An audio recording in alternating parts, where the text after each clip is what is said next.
আলাইকুম honours math and English এর স্বাগতম। আমরা আজকে আলোচনা করব 15তম BCS প্রিলিমিনারি পরীক্ষার গণিত সমাধান। এটা আমাদের ধারাবাহিক আলোচনা 10 থেকে 45তম BCS পরীক্ষার গণিত সমাধান নিয়ে আলোচনা হবে। 1 বর্গ ইঞ্চি কত বর্গ সেন্টিমিটারের সমান? আমরা জানি যে 1 ইঞ্চি সমান হচ্ছে 2.54 সেন্টিমিটার। এখন প্রশ্ন আমাকে কিন্তু বর্গ করতে বলছে, বর্গ করতে বলতে সেক্ষেত্রে আমি যদি এটাকে বর্গ করি আনসার হয়ে যাবে 6.45। 66 কিলোগ্রাম বালি ও পাথরের টুকরার মিশ্রণে বালির পরিমাণ 25%, কত কিলোগ্রাম বালি মিশালে নতুন মিশ্রণের পাথরের টুকরার পরিমাণ 40% হবে? অর্থাৎ 66 গ্রামের মধ্যে কিন্তু বালি হচ্ছে 25%। তাহলে আমরা আগে বালি বের করে নিই যে 66 গ্রামের মধ্যে 25% যদি বালি হয় তাহলে বালি কত কিলোগ্রাম? তাহলে 66 25%, সেক্ষেত্রে 66 ইন্টু 25/100, এখানে কাটাকাটি করলে আমরা পাবো 16, কত 16 গ্রাম, 16 কিলোগ্রাম। অর্থাৎ এটা হচ্ছে বালি, এটা বালি। তাহলে 16 যদি বালি হয়, টোটাল ছিল 66, 66 থেকে 16 যদি বাদ দিই তাহলে আর বাকিটা পাবো, সেটা হবে পাথর। অ্যাকর্ডিং টু কোয়েশ্চন যেটা হবে সেটা হচ্ছে কত কিলোগ্রাম বালি মিশালে, অর্থাৎ আগে তো বালি 16 ছিল, তা 16-র সাথে আপনি কত মিশাবেন জানেন না, সেক্ষেত্রে আমি x ধরে নিলাম। বালি মিশালে নতুন মিশ্রণে পাথরের টুকরার পরিমাণ 40% হবে। আচ্ছা, টোটাল তো মিশ্রণটা 100%, তো সেখানে যদি পাথর যদি 40% হয়, নিশ্চয়ই বালি 60%। তাহলে এখানে এটা হচ্ছে বালি, আমি অনুপাত লিখতে পারি, পাথর হচ্ছে আমার 48, আমি 48 লিখব। অর্থাৎ পাথর বাড়ে নাই, বালির সাথে x মিশেছে কিন্তু পাথরের সাথে কিছু মিশাই নেই, সেজন্য পাথর আগের যাই ছিল তাই। আর এখানে এটা যদি শুরুতে বালি, আমি শুরুতে বালি লিখব 60% is to 40%। কেন এটা 40? 60 হচ্ছে কারণটা হচ্ছে প্রশ্নে বলছে পাথর 40% হবে, সেজন্য পরে পাথর 40%। আর আগে বালি, এখানে বালি আগে ছিল সেজন্য এখানে বালি। আর পাথর যদি 40 হয় তাহলে বালি নিশ্চয়ই 60 হবে, কারণ টোটাল তো 100% একটা মিশ্রণ। সেক্ষেত্রে এখানে একটু কাটাছিড়া করে ছোটো করে লেখা যায়, 20 দিয়ে কাটলে 3 দুগুণা 6, 20 দুগুণা 40। এখন আমরা এখান থেকে ইকুয়েশন করে ফেলব। অনুপাতের আমরা জানি প্রথম রাশি উপরে থাকে এবং দ্বিতীয় রাশি নিচে থাকে, সেক্ষেত্রে এটা এভাবে লিখতে পারি। এখন বজ্র গুণন করলে হয়ে যাবে 16 দুগুণা 32, 2x ইকুয়াল টু 3 48-এ 24, 144।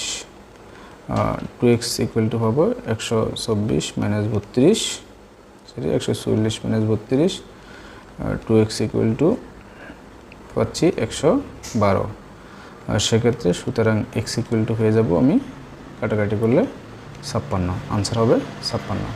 কারণ x ছিল, আমি এই যে 16-র সাথে x মিশিয়েছি, অর্থাৎ বালু x পরিমাণ মিশিয়েছি, সেটা হচ্ছে 56 কিলোগ্রাম। 3 নাম্বার, কোন সংখ্যার 10/2 অংশ 66 এর সমান? অর্থাৎ কোন সংখ্যা আমি জানি না, সেক্ষেত্রে x এর ধরে নিতে পারি, x এর 7/2 অংশ সমান হচ্ছে 66। সেক্ষেত্রে আমরা 2x/67 বলতে পারি। বজ্রগুণন করলে 67 ইন্টু 7, x সমান লিখতে পারি 67 ইন্টু 7/2। কাটাকাটি করলে 32 দুগুণা 67, 7 32-এ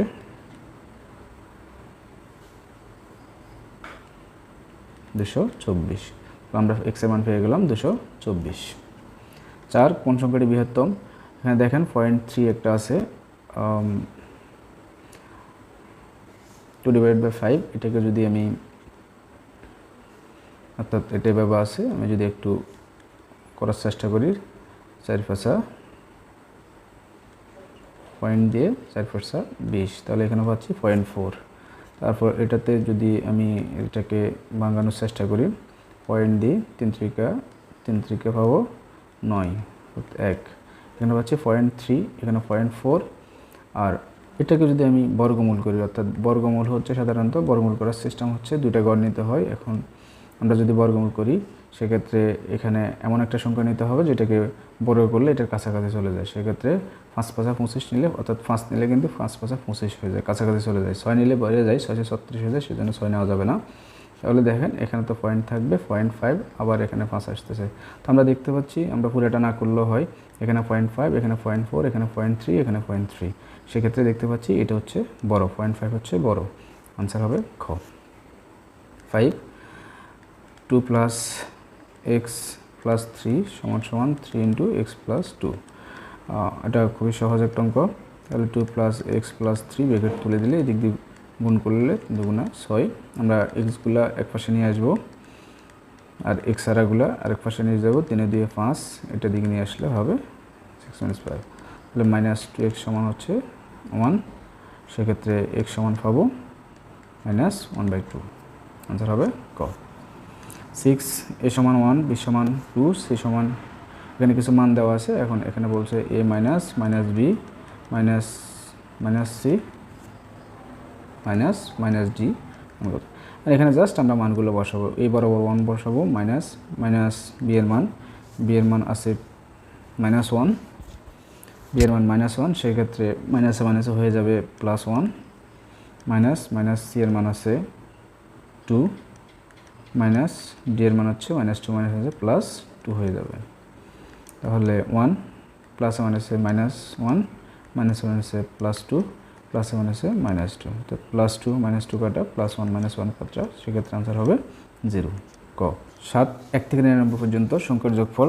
এগুলো হচ্ছে স্বাভাবিক সংখ্যার যোগফল। স্বাভাবিক সংখ্যার যোগফল নির্ণয়ের শর্টকাটটা হচ্ছে, অর্থাৎ সূত্র, এটা সামান্তর দ্বারা দিয়েও করা যায়, n × n+1/2।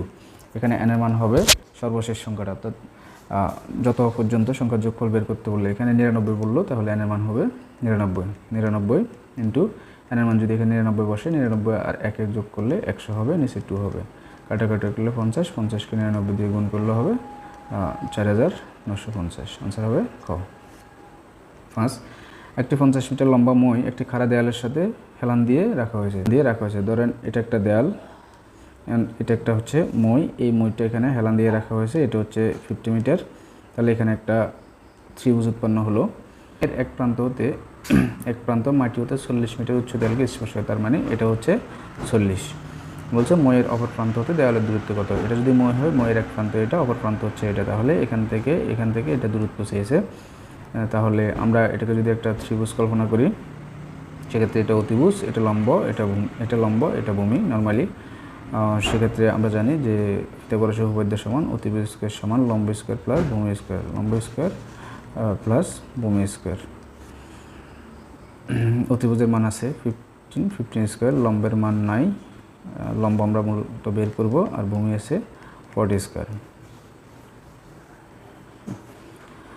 সেক্ষেত্রে এখানে হবে 2500 লম্ব square plus 1600।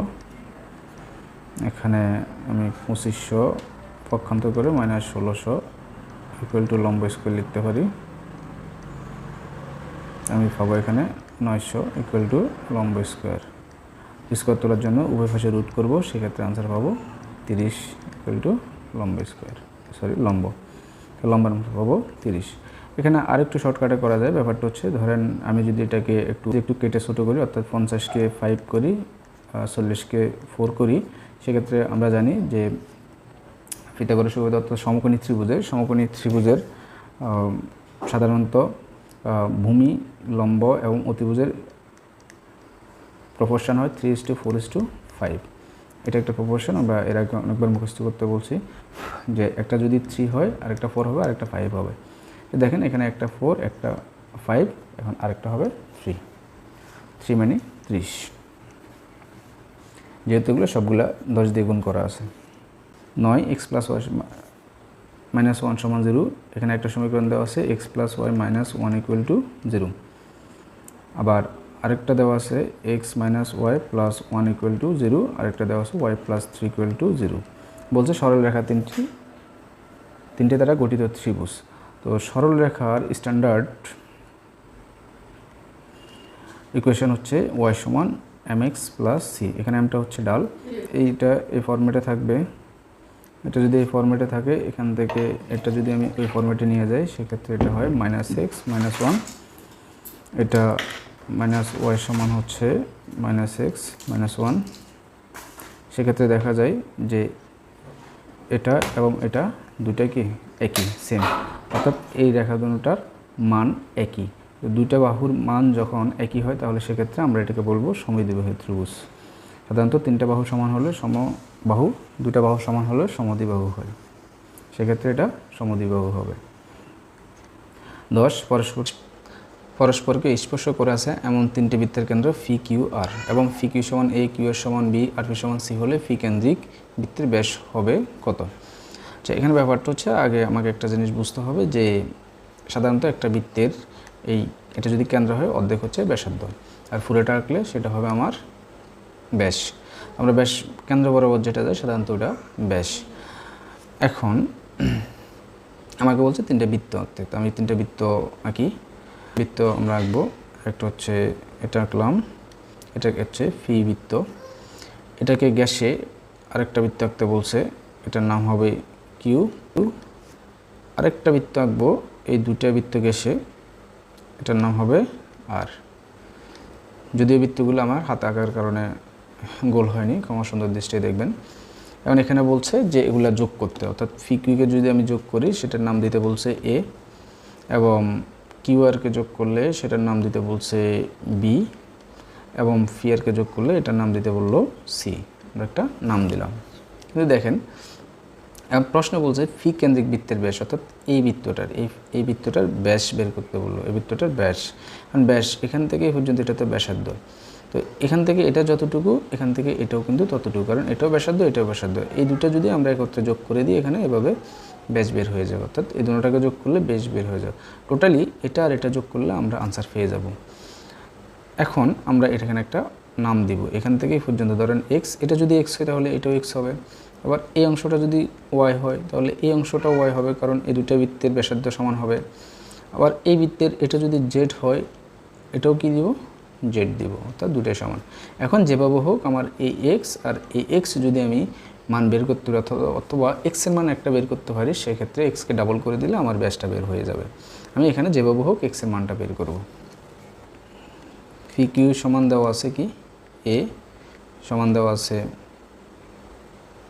X plus Y, আবার কিউ আর সমান দেওয়া আছে বি, সমান দেওয়া আছে এটা যোগ করলে ওয়াই প্লাস জেড পাবো, আর ফি আর সমান যেটা সি দেওয়া আছে ওটার মধ্যে আমার এখানে আছে এক্স আর এখানে আছে জেড, অর্থাৎ এক্স প্লাস জেড।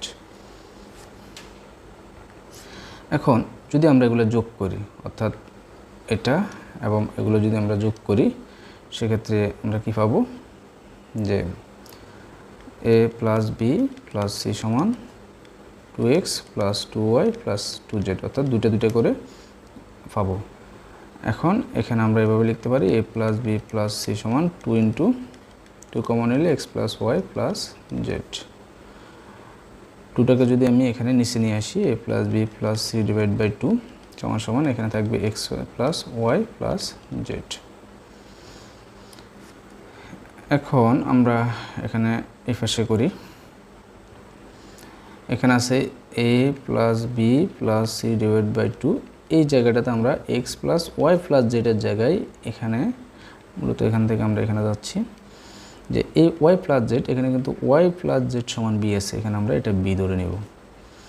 এখন যদি আমরা পক্ষান্তর করি, অর্থাৎ এক্স সমান a plus b plus c divide by 2 পক্ষান্তর করি, এখানে যদি আমরা লসাগু করি সেক্ষেত্রে পাবো a plus b minus c minus 2b।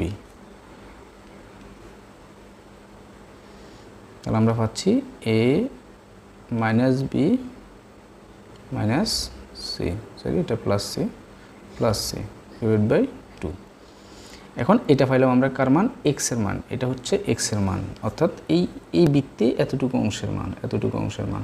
এখন আমার দরকার কিন্তু ডাবল এক্স, বেশ করতে হলে ডাবল এক্স লাগবে। ডাবল এক্স হচ্ছে এটাকে 2 দিয়ে গুণ করা, এটাকে 2 দিয়ে কী করা, গুণ করা, তা ডাবল হয়ে গেলো। তাহলে 2 কাটলে আর থাকবে a minus b plus c, answer হবে ঘ।